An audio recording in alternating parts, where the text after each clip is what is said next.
Dilaksanakan, tinggal disempurnakan posisi, kemudian tinggal penyempurnaan sedikit lah. Insya Allah di bawah kepemimpinan Pak Zainal, di bawah operasi Pak Domingo, insya Allah bersama seluruh teman-teman TNI Polri, insya Allah bisa berlangsung dengan baik. Berarti tidak ada teknis yang berubah ya Pak Wali? Tidak ada. Nanti kan rencananya ini ada di dekat Pulau Lailai. Itu diantar dengan kapal itu Pak? Yang tadi, makanya simulasi kapalnya tadi diantar dari tempat di sana.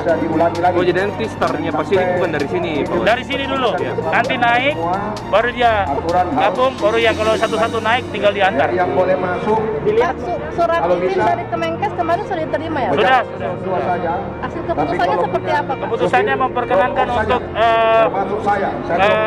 izin rumah sakit untuk isolasi. Ini kan sebenarnya rumah sakit, isolasi itu rumah sakit. Untuk besok nantinya berapa jumlah orang yang sudah? Belum tahu, karena kita butuh update-nya. Karena yang minggu lalu sudah disiapkan sekitar 500. Itu sebelumnya 500 ternyata sudah sembuh. Terus sisa 112 kemarin. Ini juga sudah banyak yang sembuh. Jadi update-nya besok. Karena sudah orang 5 hari sudah sembuh.